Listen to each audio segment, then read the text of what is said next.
تو اللہ تعالیٰ فرماتا ہے وَلَوْ يُؤَاخِذُ اللَّهُ النَّاسَ بِظُلْمِهِمْ مَا تَرَكَ عَلَيْهَا مِنْ دَابَّةٍ وَلَكِنْ يُؤَخِّرُهُمْ إِلَى أَجَلٍ مُّسَمًّى فَإِذَا جَاءَ أَجَلُهُمْ لَا يَسْتَأْخِرُونَ سَاعَةً وَلَا يَسْتَقْدِمُونَ۔ اور اگر اللہ تعالیٰ لوگوں کو ان کے ظلم پر پکڑنا شروع کر دیتا، پکڑتا ان کو، ان کی سزا دیتا، ان کا مواخذہ کرتا، ان کو سزا دیتا، ان کی پکڑ کرتا، تو کیا ہوتا؟ ما ترک علیہا من دابہ، تو زمین پر چلنے والا ایک شخص بھی نہ بچتا۔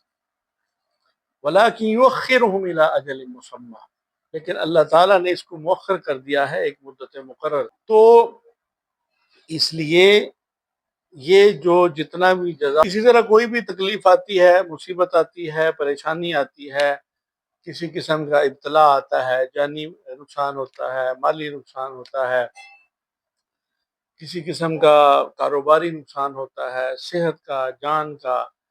ابھی کچھ دن پہلے پتہ چلا ہمارے دو بہت بہت بہت قریبی اور ہمارے بڑے پیارے اور عزیز دوست ہیں، ان کا ایکسیڈنٹ ہو گیا۔ ایک دوست جا رہے ہیں گاڑی میں آرام سے بیٹھے ہوئے ہیں، وہ آیا ہے بیل بھاگتا ہوا ہے، قربانی کے دن ہے، نہیں قابو آیا، چھوٹ گیا ہاتھ سے۔ اب شہروں میں تو پھر بھی لوگ ان چیزوں کو سمجھتے ہیں، جانوروں کو کیسے قابو کرنا۔ شہر والے ان کو ٹریٹ نہیں کرنا آتا، اور جب وہ رسی توڑوا کے بھاگتا ہے تو مصیبت پڑ جاتی ہے، کہیں نہ کہیں کوئی نہ کوئی ڈیمیج کر دیتا ہے، کسی رکشے میں لگا۔ اب ان کا بازو باہر تھا گاڑی سے، تو اس میں آگے ٹکرایا، بازو بھی ٹوٹ گیا 2-3 جگہ سے، ان کو 1,00,000-1.5 لاکھ کا نقصان ہو گیا، کام سے بھی گئے، تکلیف اور اذیت الگ سے۔ تو ایک بیٹھے بٹھائے ایک تکلیف آ گئی، خدا نہ خواستہ، اللہ تعالیٰ رحم فرمائے، اللہ معاف فرمائے، بس اللہ تعالیٰ برے وقت سے بچائے۔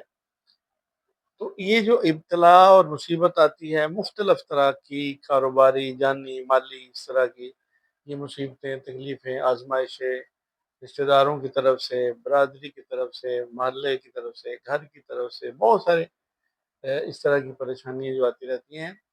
تو اس کی بحث میں، اس چکر میں، اس کیلکولیشن میں نہیں پڑنا چاہیے کہ فلاں وجہ سے یہ ہوا، فلاں وجہ سے یہ نہیں ہوا، یہ مجھے فائدہ اس وجہ سے ہوا کیونکہ میں نے یہ کیا تھا، چنانچہ وہ ہوا تھا اس لیے یہ ہو گیا۔ یہ سب اللہ تبارک و تعالیٰ کی طرف سے ہوتا ہے۔ جو بھی نعمت ملتی ہے وہ اللہ کی طرف سے ملتی ہے، جو دکھ تکلیف آتا ہے وہ بھی اللہ کی طرف سے آتا ہے۔ تو اس سے رحمت اور عافیت مانگتے رہنا چاہیے ہر وقت، اس کی کرم اور اس کے فضل، اس کی رحمت اور مہربانی اور اس کی جو عافیت اس سے طلب کرتے رہنا چاہیے، یہی اس کو پسند ہے۔